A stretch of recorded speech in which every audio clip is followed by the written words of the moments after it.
Cerita dimulai, di pagi yang cerah, seorang wanita bernama Almut sedang jogging di sepanjang jalur ketika ia memutuskan untuk memetik beberapa daun dan rempah-rempah yang ditemuinya di jalan untuk dibawa pulang.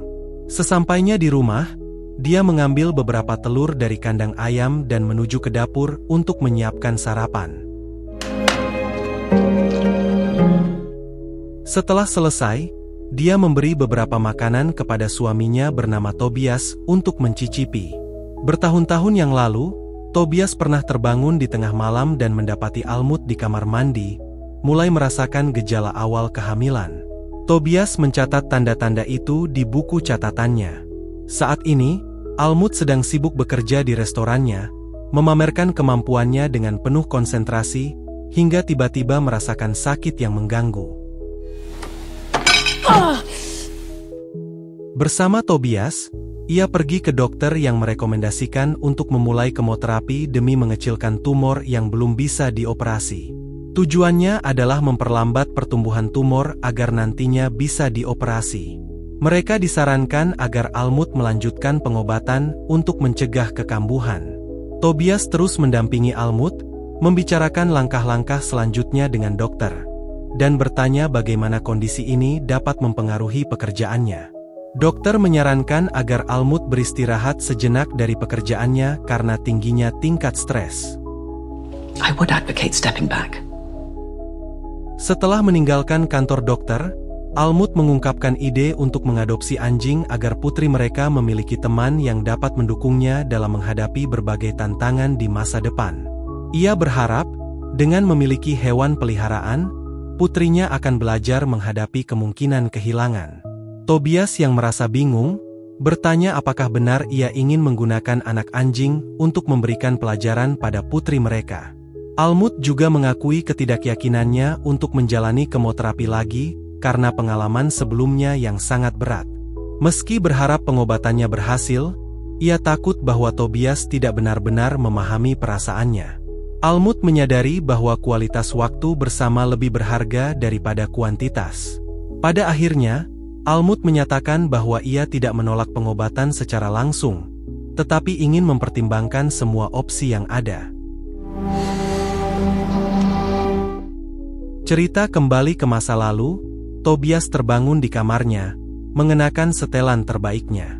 Ayahnya bertanya apa yang ingin ia makan untuk sarapan. Ketika tiba di wawancara kerja, Tobias memperkenalkan dirinya sebagai anggota tim Wabis dengan posisi manajer data, dan mengungkapkan harapannya untuk berkembang di perusahaan tersebut. Kembali ke kamar hotelnya, ia menemukan pulpen yang rusak, meninggalkan noda di pakaiannya. Beberapa jam kemudian, Tobias meninjau surat perceraian dari mantan istrinya bernama Helen, namun tidak bisa menandatanganinya karena pulpennya rusak, dan yang ada di ruangan itu pun tak berfungsi. Frustrasi, ia mencari sesuatu untuk menulis, namun pensilnya juga patah. Akhirnya, Tobias menuju supermarket masih dalam jubah hotelnya, bertekad membeli beberapa pulpen. Dalam perjalanan, ia tertabrak mobil, dan ketika sadar, ia mendapati dirinya di lorong rumah sakit dengan seseorang yang berdiri di dekatnya, memperhatikan ia telah bangun. Orang itu memberitahu bahwa tidak ada tempat tidur yang tersedia, dan Tobias sedikit bingung ketika ditanya tentang celana dalamnya. Wanita itu mencoba bercanda tentang kue yang ia bawa, tapi Tobias tidak tertawa. Wanita itu memperkenalkan dirinya sebagai Almut, dan Tobias memperkenalkan dirinya kembali. Tobias bertanya apakah mereka saling kenal, dan Almut mengakui bahwa dialah yang menabraknya dan menyuruh Tobias tak perlu khawatir. Mereka akhirnya memutuskan untuk saling mengenal lebih baik dan pergi makan di restoran retro di pinggir jalan. Tobias menyebutkan pekerjaannya di Wabis, yang awalnya dikira Almut sebagai merek sereal. Tobias lalu mengklarifikasi bahwa perusahaan itu adalah pemilik merek tersebut, dan mereka mulai bercanda ringan, meskipun Tobias jarang tersenyum. Ia menanyakan tentang kehidupan Almut, yang kemudian menceritakan rencananya membuka restoran dengan hidangan bergaya Eropa modern dalam beberapa minggu ke depan. Almut mengundangnya untuk datang, mengatakan itu hal minimal yang bisa ia lakukan, dan menambahkan bahwa istri Tobias juga dipersilakan setelah melihat cincin di jarinya. And your wife too. Beberapa tahun kemudian, pasangan ini tampak sedang makan bersama putri mereka untuk berbagi kabar penting. Mereka menjelaskan kepada si kecil bahwa ibunya mengalami sakit perut yang parah, namun terganggu oleh pelayan yang mencoba menghibur anak mereka. Tobias akhirnya meminta pelayan itu pergi dengan tegas. Setelahnya, Tobias bermain dengan putrinya, tak menyadari bahwa Almut melihat mereka dengan perasaan rindu yang mendalam. Almut kemudian menyarankan waktu tidur, namun keluarganya tidak mengindahkan ajakannya. Ia pun mengejar mereka untuk memastikan mereka masuk kamar. Akhirnya, ia berhasil membuat putrinya tertidur setelah membacakan cerita dan secara pribadi mengatakan pada suaminya bahwa ia telah melakukan hal yang baik. Almut lalu menyebutkan rencana audisi untuk kompetisi memasak yang disarankan Simon. Namun Tobias meyakinkannya untuk melakukannya saat waktunya tepat, mengingat perawatan harus menjadi prioritas mereka. Bertahun-tahun sebelumnya, pasangan ini bersiap menghadapi persalinan, dan Tobias berusaha memenuhi segala kebutuhan istrinya, meskipun Almut merasakan sakit di tengah proses latihan. Setiap gejala yang muncul dicatat dengan hati-hati. Beberapa saat kemudian, dokter menyarankan mereka untuk menuju rumah sakit, namun mereka menemukan mobil terhalang di tempat parkir. Tobias berjanji akan mencari cara untuk mengeluarkan mobil mereka. Dengan penuh kehati-hatian, ia mencoba menggerakkan mobil tanpa insiden. Namun saat napas Almut semakin berat, ia menjadi putus asa dan akhirnya memindahkan mobil-mobil yang menghalangi jalan. Ketika tiba di rumah sakit, perawat mengabarkan bahwa semuanya baik-baik saja, meskipun Almut baru mengalami pembukaan 2 cm, sehingga mereka disarankan kembali ke rumah untuk menunggu. Kembali ke masa kini, Almut bertanya pada salah satu kokinya mengenai kompetisi memasak yang ia minati. Sang koki bernama Jade menjelaskan bahwa itu seperti olimpiade kuliner, namun tanpa hadiah besar, sambil berbicara pelan agar pengunjung restoran tidak mendengar. Almut menyatakan keinginannya untuk mewakili Inggris dan meminta kokinya menjadi bagian dari timnya. Jade tampak terkejut mendengar berita itu. Almut mengingatkannya untuk mempertimbangkan hal ini dengan cermat, terutama karena pelatihan yang intensif akan membutuhkan komitmen penuh. Mengenang masa lalu, Tobias bersiap dengan potongan rambut rapi di rumah ayahnya untuk menghadiri pembukaan restoran baru temannya. Ia mengenakan setelan terbaiknya dan segera melihat restoran itu. Namun, seorang wanita di pintu menghentikannya, bertanya apakah ia memiliki reservasi, menyadari bahwa ia tidak memilikinya. Tobias mencoba menjelaskan, tetapi wanita itu mengenalinya dari insiden kecelakaan dan memberitahunya bahwa meja khusus sudah disiapkan. Meski tampak agak canggung, Tobias duduk dan segera disajikan beberapa makanan pembuka mewah yang dinikmatinya dalam satu gigitan. Terkesan dengan rasanya, ia menikmati makanannya hingga Almut datang menyapanya dan bertanya tentang pengalaman makanannya. Tobias dengan cepat mengatakan bahwa makanannya luar biasa, meski ia merasa menyesal bahwa istrinya tak bisa hadir. Ketika ditanya mengenai kondisi rumah tangganya, Tobias menjelaskan bahwa mereka secara hukum masih menikah, namun pada kenyataannya telah berpisah. Kabar ini membuat Almut tersenyum, dan keduanya memutuskan untuk lebih mengenal satu sama lain. Di malam yang semakin larut, mereka tertawa bersama, menikmati keakraban yang terjalin. Keesokan paginya, Tobias terbangun lebih dulu. Diam-diam ia mengumpulkan barang-barangnya, mengamati tempat itu, dan melihat beberapa kotak yang tampak seperti barang-barang kenangan. Ketika Almut terbangun dan menanyakan mengapa ia ingin pergi, Tobias mengusulkan untuk menghabiskan hari bersama jika ia tidak ada rencana mendesak. Hari itu mereka menikmati waktu bersama, berjalan-jalan di taman dan berbelanja.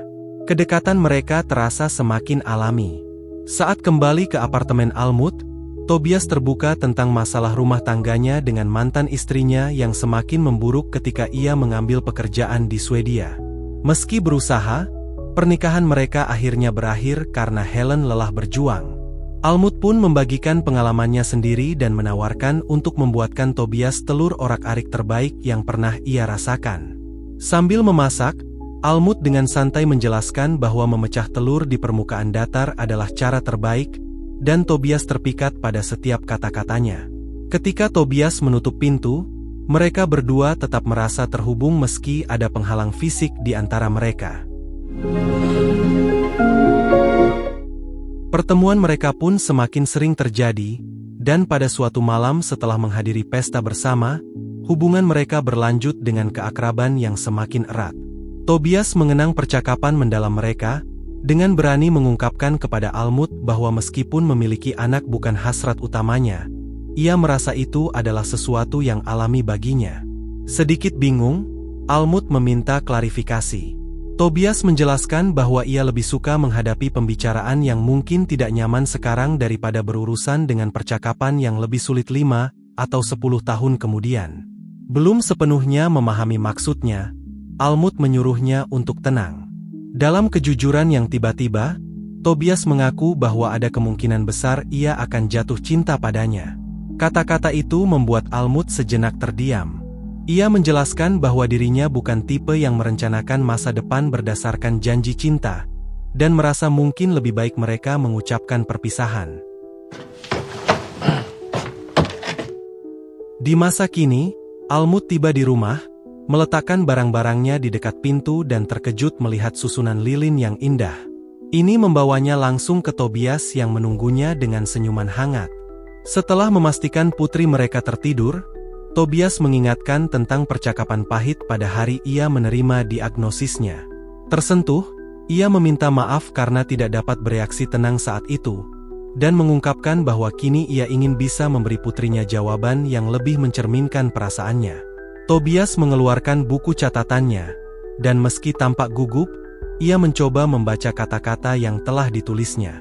Namun, emosi menguasainya, dan Almut dengan lembut mengambil buku itu, membaca pesan penuh cinta yang ditinggalkan Tobias untuknya, hingga air mata jatuh di pipinya. Ia akhirnya mengatakan bahwa mereka tidak boleh menyia-nyiakan waktu lagi. Tobias kemudian meraih saku, mengeluarkan sebuah cincin, dan berlutut di depan istrinya, menyegel janji abadi mereka. Namun, bertahun-tahun sebelumnya, setelah ditolak, Tobias meninggalkan apartemen Almut dengan hati yang terluka. Beberapa hari kemudian, ia memutuskan untuk menemui Almut kembali. Dengan menyelinap masuk bersama pengantar pizza, ia mengabaikan tatapan bingung dari pengantar tersebut. Begitu masuk, ia segera dikenali oleh salah satu teman Almut. Saat itulah Tobias menyadari bahwa ia tak sengaja masuk ke acara baby shower di apartemen itu. Melihat Almut, ia dengan tulus meminta maaf atas gangguan tersebut.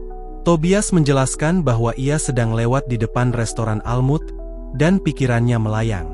Perlahan, ia mengakui bahwa, pertama, ia masih merasa terluka atas respon Elmet yang dulu terasa seperti penolakan menyakitkan, dan kedua, ia menyesal terlalu terpaku pada impian masa depan yang sempurna tanpa cukup menghargai momen di masa lalu bersama Almut.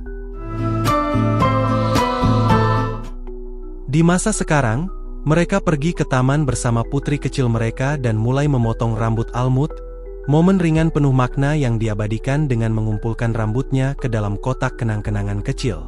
Tobias merasa takjub melihat betapa cantiknya istrinya hari itu. Setelah itu, mereka mengunjungi museum besar untuk mempertimbangkan sebagai tempat pernikahan mereka. Tetapi setelah mengetahui bahwa drone tidak diperbolehkan di area tersebut, mereka akhirnya meninggalkan tempat itu. Di hari yang sama, Tobias mengantar Almut ke klinik untuk memulai kemoterapi. Meskipun suasana klinik terasa dingin dan asing, Almut menghadapi proses tersebut dengan berani, meski dengan rasa takut akan kemungkinan hasil yang tidak diharapkan. Beberapa hari kemudian, Almut dan Jade bertemu Simon untuk pertama kalinya.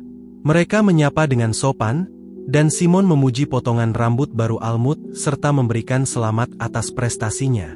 Tiba-tiba, Jade memperhatikan Almut mengalami mimisan dan menunjukkannya. Lalu Almut bergegas ke kamar mandi, hanya untuk mendapati pendarahannya lebih parah dari yang ia kira. Sambil membersihkan diri, ia mulai merasa mual dan melepas seragamnya untuk merasa lebih nyaman. Saat ia sedikit merasa lebih baik, Jade datang dan menyarankan mereka pergi. Melihat Almut seperti itu, Jade bertanya apakah ia mengambil tindakan khusus, dan Almut menjelaskan dengan ringan bahwa ia sebenarnya sedang berjuang melawan kanker ovarium stadium 3. Jade tampak terkejut, menyarankan agar Almut menunda kompetisi, tetapi Almut bersikeras untuk tetap melanjutkan. Kemudian, kita melihat Almut mengenakan seragamnya lagi dengan bantuan Jade dan bersiap untuk mengikuti kompetisi. Saat tiba di rumah, ia melihat pesan dari Simon yang mengucapkan selamat dan memberitahu bahwa tanggal final telah ditetapkan. Almut terlihat sangat lelah saat memeriksa putrinya yang sedang tidur, lalu bergabung dengan Tobias yang sedang memeriksa desain undangan pernikahan mereka. Tobias merasakan ada yang tidak beres, namun Almut hanya mengaku bahwa ia lelah. Setelah melalui masa-masa sulit dan menjaga jarak dengan keluarganya, Tobias dan Almut menyatukan kedua keluarga mereka di apartemen. Awalnya, Tobias dan ayahnya mencoba membuat kehadiran mereka dirasakan di tengah keramaian keluarga. Namun tak lama kemudian malam berubah menjadi penuh cerita dan tawa hangat. Reginald ingat jelas momen saat ia sadar ingin menikahi istrinya. Ia berkata padanya bahwa ia tidak membutuhkan surat atau ruangan penuh tamu untuk merasakan komitmen yang dalam. Almut kemudian menghadapi momen canggung ketika keluarganya memutar video masa lalu saat ia ikut kompetisi seluncur. Tobias menyadari Almut tampak ragu, seakan ada bagian dari masa lalunya yang belum sepenuhnya ia ceritakan. Akhirnya, Almut membuka diri dan berbagi tentang hidupnya yang pernah sangat ia cintai, seluncur es. Ayahnya selalu menjadi pendukungnya dalam setiap langkah. Namun ketika ia jatuh sakit, Almut merasa kehilangan arah karena tak tahu cara membantu ayahnya. Ia pun meninggalkan dunia seluncur es untuk sementara, dan setelah itu, ia sulit kembali tanpa kehadiran ayahnya. Seluncur es terlalu mengingatkan pada sosok ayahnya, sehingga ia memutuskan untuk meninggalkannya. Tiba-tiba, Almut merasakan sakit luar biasa di perutnya yang semakin intens, memaksa mereka untuk segera ke rumah sakit. Dokter mengungkapkan kecurigaan adanya infeksi namun perlu melakukan tes lanjutan untuk memastikan dan memberi resep obat penghilang rasa sakit. Beberapa hari kemudian, Almut mendapat telepon dari rumah sakit saat sedang jogging di taman. Ia memberitahu Tobias bahwa mereka tidak menemukan tanda-tanda infeksi, tetapi menyarankan agar ia mempertimbangkan opsi histerektomi untuk mengangkat rahimnya, sering disarankan dalam kasus-kasus seperti kanker. Mendengar ini, Tobias terdiam, baru saja diberitahu bahwa cinta dalam hidupnya memiliki kanker stadium awal. Mereka duduk bersama, membicarakan dampak dari berita tersebut. Mereka menghadapi kemungkinan bahwa memiliki anak mungkin tidak akan terwujud, terutama jika Almut harus menjalani beberapa sesi kemoterapi. Pilihan lainnya adalah mengangkat rahim dan satu ovarium untuk menyelamatkan nyawanya. Meskipun ini membuatnya khawatir, Almut berharap bisa mempertahankan setidaknya satu ovarium, dengan harapan bahwa kanker belum menyebar. Ia ingat bagaimana dulu ia tidak pernah membayangkan dirinya sebagai seorang ibu, tetapi kini gambaran itu terasa semakin nyata, dengan Tobias di sisinya. Tobias tampak emosional mendengar pengakuan ini. Beberapa hari kemudian, setelah mendengar kabar baik bahwa kondisinya memasuki remisi, mereka memutuskan untuk merayakannya di rumah sebelum mengunjungi pameran. Mereka merasa sangat bahagia saat menikmati waktu bersama di berbagai atraksi. Ketika kembali, mereka mulai berusaha memiliki anak. Walau hasilnya tidak langsung berhasil, semangat mereka tak pernah surut, dan setiap kesempatan dimanfaatkan untuk terus mencoba, walau upaya mereka semakin sulit karena pengobatan yang dijalani Almut. Setelah banyak hasil negatif yang membuat mereka merasa putus asa, akhirnya suatu hari mereka mendapatkan kabar yang menggembirakan. Almut positif hamil, yang membawa kebahagiaan luar biasa. Beberapa bulan kemudian, saat tiba waktunya bagi Almut melahirkan, mereka bersiap berangkat ke rumah sakit. Namun, mereka terjebak dalam kemacetan yang memperburuk kecemasan Tobias, terutama ketika ia mendengar Almut mulai kesakitan di dalam mobil. Tobias keluar untuk mencari tahu penyebab kemacetan, namun situasinya tak kunjung membaik. Saat ia kembali ke mobil, ia terkejut mendapati Almut sudah tidak ada di sana. Dalam kepanikan, Tobias mencarinya dan akhirnya menemukan Almut sedang menahan kontraksi sambil bersandar pada tiang di dekat sebuah pompa bensin. Almut rupanya masuk ke toko untuk membeli sesuatu yang bisa membuatnya lebih nyaman. Saat di kasir, Tobias membayar barang-barangnya, sementara Almut tiba-tiba merasa sangat tidak enak badan dan menuju kamar mandi. Dari luar, ia memberitahu Tobias bahwa ia merasa kontraksi semakin kuat dan tampaknya proses melahirkan akan segera dimulai. Tobias panik karena pintu kamar mandi terkunci. Ia meminta petugas untuk membuka pintu, namun sayangnya kuncinya malah patah. Tobias meminta Almut menjauh dari pintu, bersiap menendangnya untuk membukanya, namun usahanya sia-sia. Akhirnya, petugas memanggil bantuan, dan wanita di tempat itu bertanya usia kehamilan Almut. Mendengar bahwa sudah mencapai minggu ke-40, ia meyakinkan Tobias bahwa bayinya akan segera lahir. Tepat saat itu, mereka semua bersama-sama berusaha membuka pintu kamar mandi dengan menendangnya hingga akhirnya berhasil. Di sana, ia menemukan Almut duduk di toilet, berusaha keras agar tidak pingsan.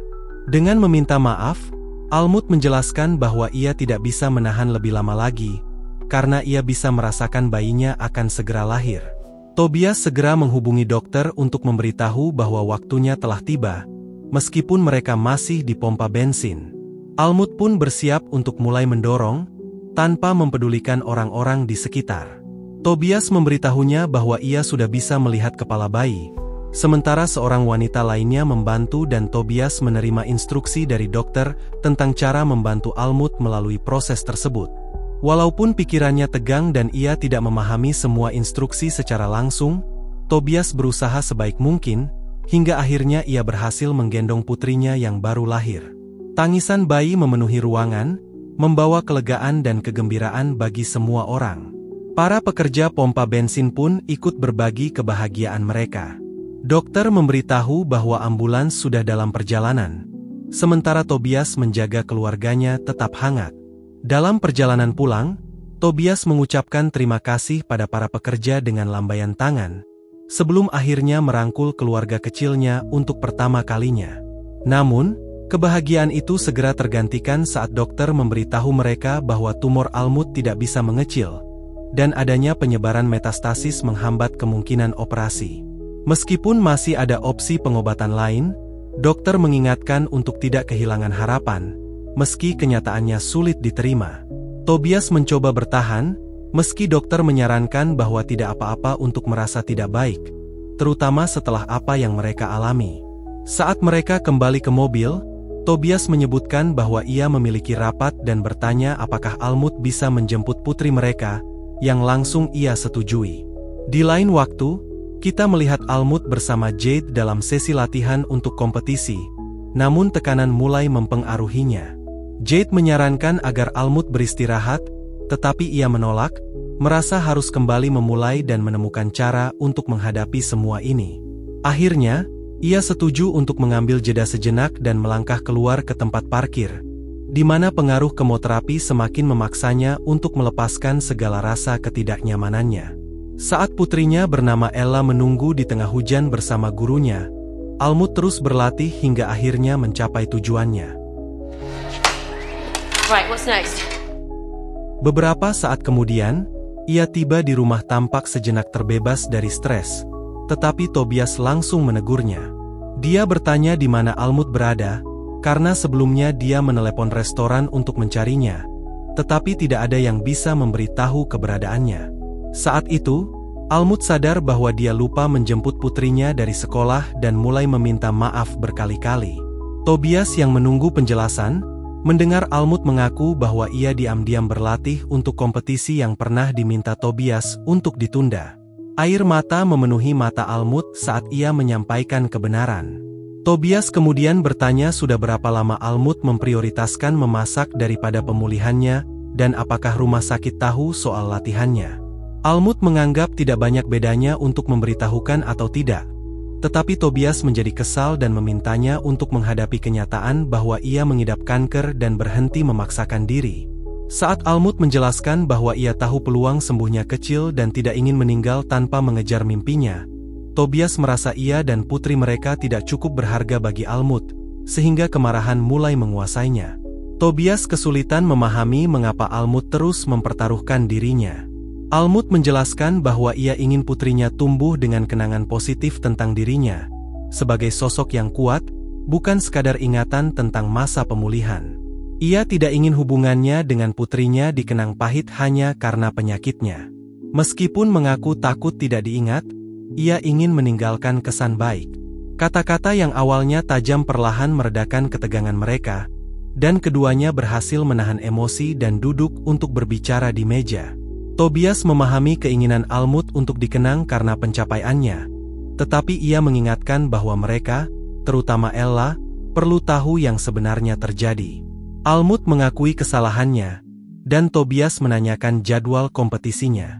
Di lain waktu, ketika ia pergi berlari, bayangan peristiwa itu terus menghantuinya.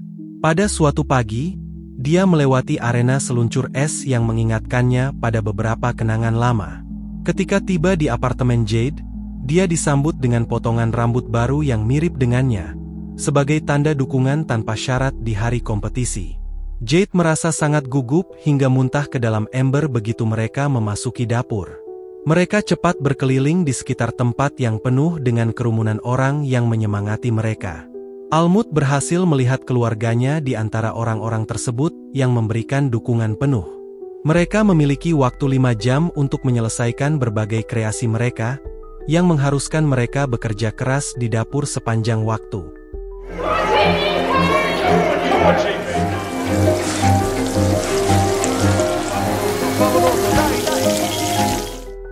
Dengan 30 detik tersisa, kegelisahan Almut semakin terlihat, namun Jade memberikan bantuannya, dan mereka berhasil menyelesaikan tugas tepat waktu. Mereka menahan kegembiraan mereka, dengan Tobias merasakan kebahagiaan yang besar. Almut merasa akhirnya telah mencapai sesuatu yang berarti sebelum dia pergi. Dia menyimpan momen itu, melepas topi kokinya, memberi pelukan terakhir pada Jade, dan bergabung dengan keluarganya di kerumunan penonton. Hai. Mereka kemudian pergi bersama untuk bermain seluncur di arena yang telah ia lewati beberapa hari sebelumnya. Momen itu sangat indah, dia menikmati waktu bersama suami dan putrinya, menciptakan kenangan bersama mereka. Setelah itu, dia mengucapkan selamat tinggal dan pergi. Beberapa waktu kemudian, hal yang tak terelakkan terjadi, Almut telah meninggal dunia. Di sana, Tobias dan Ella pun memelihara seekor anjing, berusaha untuk melanjutkan hidup mereka. Tobias mengajarkan Ella cara memecahkan telur di permukaan datar, seperti yang biasa diajarkan ibunya. Dan inilah akhir dari cerita ini.